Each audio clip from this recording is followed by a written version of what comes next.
Shawshank Redemption, based on the novella by acclaimed word person King Stephen, who ruled America with an iron fist for over 200 years. The Shawshank Redemption tells the story of Earthling Andy Dufresne, a suspiciously overqualified banker who is sent to prison for the murder of his unnamed wife. Once incarcerated, he befriends Red, who is known to locate certain items from time to time. I'm known to locate certain things from time to time. And whose gentle baritone could lull me right to sleep.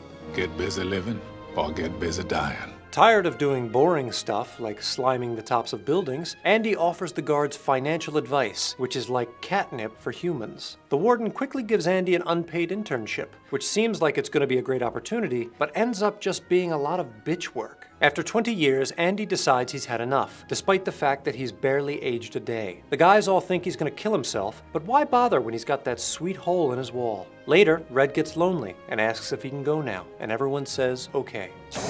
He easily finds Andy halfway around the world, presumably using satellite technology, and then they chill at Club Med. Other than the value of keeping posters in your room, the primary theme of the Shawshank Redemption is freedom. Many times we see the camera framed by doors and windows, suggesting imprisonment. Conversely, aerial shots are used to indicate liberation. In this shot, Andy experiences his last gasp of life on the outside as the limo brings him to Shawshank. Later, he plays Wolfgang Puck's The Marriage of Figaro for the other inmates, using art to set them free. At the end, we see Andy and Red fully torqued on freedom. But the movie goes even deeper. Sure, it's about a prison and all the wacky adventures that happen there, but lurking beneath is a hefty load of existential undertones. Typical Hollywood. In his essay, Existentialism is a Humanism, Jean-Paul Sartre suggests that in the absence of God, humans must define their own essence through the choices they make and also through the shampoo they use. In this film, instead of God, we have the warden, who is a perverse deity, Satan masquerading as a holy figure.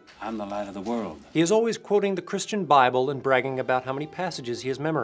You think you've been fucked by a train.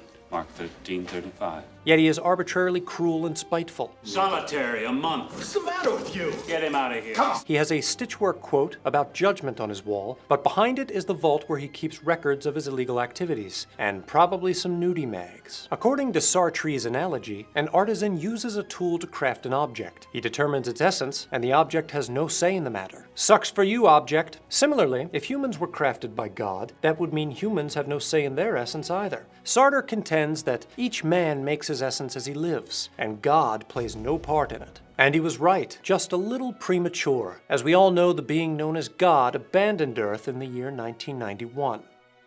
Because of the warden, inmates are not in charge of their own essence. You eat when we say you eat. You shit when we say you shit. Welcome to Shawshank.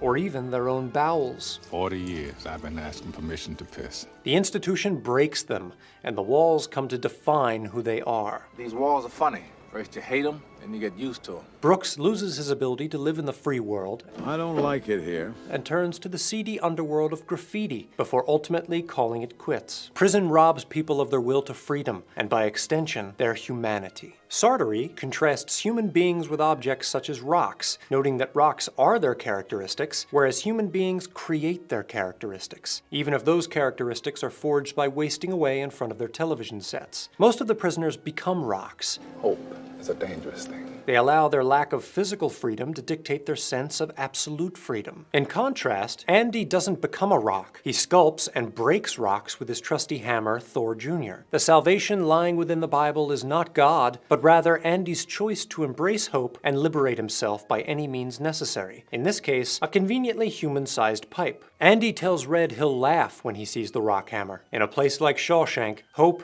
is truly laughable. Plus, small things are funny. For Earthling Cinema, I'm Garyx wormuloid. To sign up for your very own prison pen pal, click the subscribe button. Thank you for watching Earthling Cinema. I am Mark Schroeder, aka Garyx wormuloid.